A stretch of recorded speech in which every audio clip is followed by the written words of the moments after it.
জ্বালানি অবকাঠামোকে যুদ্ধের বাইরে রাখার আহ্বান তুরস্কের। গাজায় ইসরায়েলি যুদ্ধাপরাধের জোরালো প্রমাণ রয়েছে, জাতিসংঘ মহাসচিব। ফিলিস্তিনিদের গুলি করে বুলডোজার দিয়ে মাটিচাপা দিয়েছে ইসরায়েল। আসসালামু আলাইকুম, স্বাগতম জানাচ্ছি প্রাইম লাইন সংবাদে। আমি মোহাম্মদ আব্দুল্লাহ। এতক্ষণ শুনছিলেন সংবাদ শিরোনাম, এবার বিস্তারিত। বর্তমান বৈশ্বিক প্রেক্ষাপটে জ্বালানি নিরাপত্তা এবং অবকাঠামোগত সুরক্ষা একটি অত্যন্ত স্পর্শকাতর এবং গুরুত্বপূর্ণ বিষয় হয়ে দাঁড়িয়েছে। আর ঠিক এই প্রেক্ষাপটেই তুরস্ক আন্তর্জাতিক সম্প্রদায়ের কাছে একটি বিশেষ আহ্বান জানিয়েছে, যা নিয়ে এখন কূটনৈতিক পাড়ায় জোর আলোচনা চলছে। কারণ তুরস্ক স্পষ্টভাবে বলেছে, যে কোনো সংঘাত বা যুদ্ধের সময় জ্বালানি অবকাঠামোকে যেন আক্রমণের লক্ষ্যবস্তু না করা হয়। তুরস্কের এই আহ্বানটি এমন এক সময়ে এসেছে যখন বিশ্বের বিভিন্ন প্রান্তে চলমান সংঘাতের কারণে তেল, গ্যাস এবং বিদ্যুৎ সরবরাহ লাইনগুলো চরম ঝুঁকির মুখে পড়েছে, এবং আমরা দেখেছি বিগত বছরগুলোতে কিভাবে পাইপলাইন বিস্ফোরণ বা পাওয়ার প্ল্যান্টে হামলার ঘটনা সাধারণ মানুষের জীবনযাত্রাকে বিপর্যস্ত করে দিয়েছে, যার ফলে তুরস্কের পররাষ্ট্রমন্ত্রী এবং শীর্ষ কূটনৈতিকরা বিভিন্ন আন্তর্জাতিক ফোরামে এই বিষয়টি বারবার তুলে ধরছেন যে যুদ্ধের নিয়ম বা রুলস অফ এনগেজমেন্টের মধ্যে জ্বালানি কেন্দ্রগুলোকে সেফ জোন বা নিরাপদ অঞ্চল হিসেবে ঘোষণা করা জরুরি। তুরস্কের যুক্তি হল, একটি দেশের সাথে যখন আরেকটি দেশের যুদ্ধ হয় তখন সামরিক স্থাপনাগুলো লক্ষ্যবস্তু হতে পারে, কিন্তু জ্বালানি অবকাঠামো যেমন পারমাণবিক বিদ্যুৎ কেন্দ্র, তেল শোধনাগার বা গ্যাস পাইপলাইন যদি ধ্বংস করা হয়, তবে তার প্রভাব শুধুমাত্র ওই নির্দিষ্ট দেশের মধ্যে সীমাবদ্ধ থাকে না, বরং এটি পুরো অঞ্চলের পরিবেশ, অর্থনীতি এবং সাধারণ মানুষের বেঁচে থাকার ওপর দীর্ঘমেয়াদী নেতিবাচক প্রভাব ফেলে, যা পুনরুদ্ধার করা অনেক সময় অসম্ভব হয়ে পড়ে। আপনারা জানেন যে তুরস্ক ভৌগোলিকভাবে এমন একটি অবস্থানে রয়েছে যা ইউরোপ এবং এশিয়ার সংযোগস্থল, এবং অনেক গুরুত্বপূর্ণ জ্বালানি পাইপলাইন তুরস্কের ওপর দিয়ে গেছে। তাই আঙ্কারা খুব ভালোভাবেই বোঝে যে জ্বালানি নিরাপত্তা বিঘ্নিত হলে তার ভয়াবহতা কতটা মারাত্মক হতে পারে।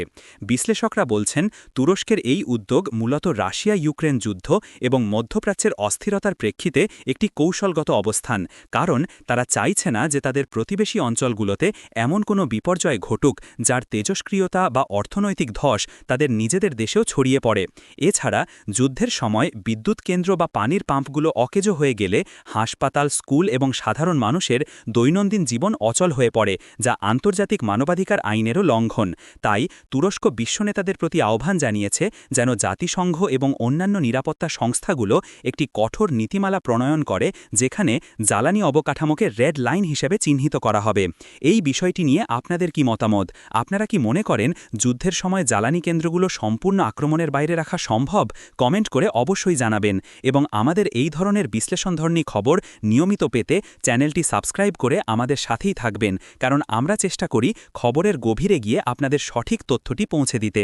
তুরস্কের এই প্রস্তাব যদি কার্যকর হয়, তবে হয়তো আগামীতে যুদ্ধের ভয়াবহতা কিছুটা হলেও কমানো সম্ভব হবে। বিশেষ করে বেসামরিক নাগরিকদের দুর্ভোগ কমানোর ক্ষেত্রে এটি একটি মাইলফলক হতে পারে বলে মনে করছেন আন্তর্জাতিক সম্পর্ক বিশ্লেষকরা। পরবর্তী খবরে নজর দিচ্ছি, যেখানে গাজা পরিস্থিতি নিয়ে জাতিসংঘের মহাসচিব আন্তোনিও গুতেরেসের একটি অত্যন্ত গুরুত্বপূর্ণ এবং উদ্বেগজনক বক্তব্য সামনে এসেছে, যা আন্তর্জাতিক রাজনীতিতে নতুন করে তোলপাড় সৃষ্টি করেছে।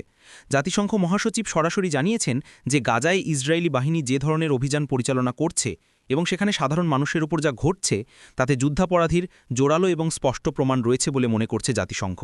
এই বক্তব্যটি কোনো সাধারণ বিবৃতি নয়, বরং জাতিসংঘের মতো একটি প্রতিষ্ঠানের প্রধান যখন যুদ্ধাপরাধ বা ওয়ার ক্রাইমসের মতো শব্দ ব্যবহার করেন এবং বলেন যে এর প্রমাণ রয়েছে, তখন বুঝতে হবে পরিস্থিতির ভয়াবহতা কোন পর্যায়ে পৌঁছেছে।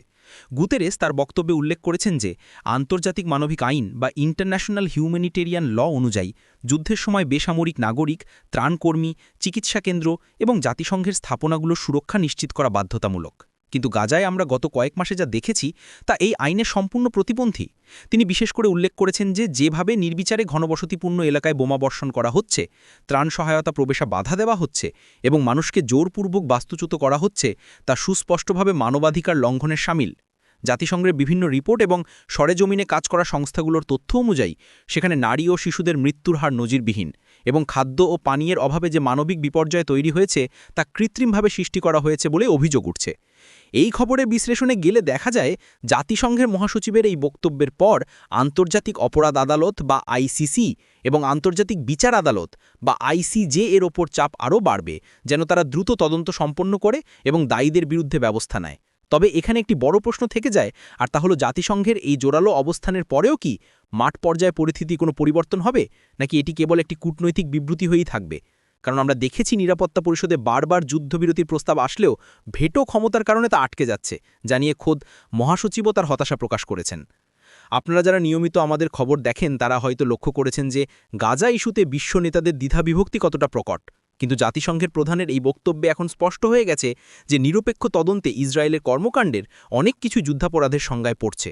এই পরিস্থিতিতে বিশ্বের শক্তিশালী দেশগুলো কী পদক্ষেপ নেয় সেটাই এখন দেখার বিষয়। আপনারা কি মনে করেন জাতিসংঘের এই বক্তব্যের পর আন্তর্জাতিক সম্প্রদায় ইসরায়েলের ওপর কোনো কার্যকর চাপ প্রয়োগ করতে পারবে? ভিডিওটি ভালো লাগলে একটি লাইক দিন এবং বন্ধুদের সাথে শেয়ার করুন, যাতে সবাই এই গুরুত্বপূর্ণ আপডেটটি জানতে পারে।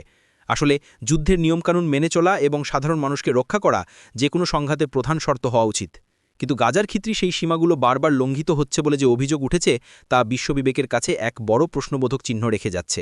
সবশেষ এবং অত্যন্ত হৃদয়বিদারক যে খবরটি নিয়ে আলোচনা করব তা শুনলে যে কোনো সুস্থ স্বাভাবিক মানুষের বিবেক নাড়া দিয়ে উঠবে, এবং এটি সাম্প্রতিক সময়ের অন্যতম নৃশংস ঘটনা হিসেবে বিভিন্ন আন্তর্জাতিক গণমাধ্যমে উঠে এসেছে। ফিলিস্তিনিদের গুলি করে হত্যার পর বুলডোজার দিয়ে তাদের মৃতদেহ বা আহত অবস্থায় মাটি চাপা দেওয়ার মতো ভয়ঙ্কর অভিযোগ উঠেছে ইসরায়েলি বাহিনীর বিরুদ্ধে, এবং এই ঘটনার কিছু ভিডিও ফুটেজ ও প্রত্যক্ষদর্শীর বর্ণনা এখন সোশ্যাল মিডিয়া এবং নিউজ আউটলেটগুলোতে ছড়িয়ে পড়েছে, যা দেখে শিউরে ওঠার মতো অবস্থা।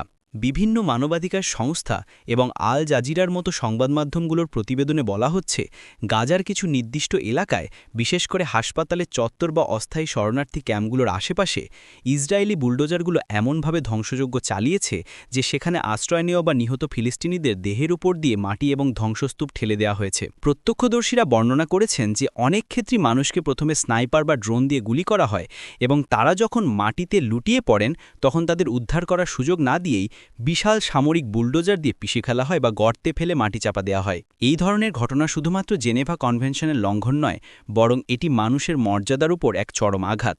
ঘটনার ভয়াবহতা এতটাই যে মাটি খুঁড়ে বা ধ্বংসস্তূপ সরিয়ে যখন দেহগুলো উদ্ধার করা হচ্ছে তখন দেখা যাচ্ছে অনেকের হাত পা বাঁধা ছিল অথবা তারা চিকিৎসাধীন অবস্থায় ছিলেন। এমনকি হাসপাতালে তাঁবুসহ মানুষকে মাটির নিচে পুঁতে ফেলার অভিযোগও এসেছে। এই খবরটি যখন আমরা বিশ্লেষণ করি তখন যুদ্ধের নির্মমতা বা ক্রূরতার এক ভয়ানক রূপ আমাদের সামনে আসে। ইসরায়েল অবশ্য দাবি করছে যে তারা হামাসের সুড়ঙ্গ বা অবকাঠামো ধ্বংস করতে বুলডোজার ব্যবহার করছে, কিন্তু মানবাধিকার কর্মীরা বলছেন মৃতদেহের অবমাননা বা জীবিত মানুষকে মাটি চাপা দেওয়া কোনোভাবেই সামরিক কৌশলের অংশ হতে পারে না। এই ঘটনা নিয়ে ইতিমধ্যে আন্তর্জাতিক তদন্তের দাবি উঠেছে এবং হিউম্যান রাইটস ওয়াচ সহ বিভিন্ন সংস্থা এর তীব্র নিন্দা জানিয়েছে। ভাবুন তো একবার, একজন মানুষ গুলিবিদ্ধ হয়ে পড়ে আছেন, তিনি সাহায্যের আশা করছেন, ঠিক সেই মুহূর্তে তাকে উদ্ধারের বদলে বুলডোজার দিয়ে পিষে ফেলা হচ্ছে।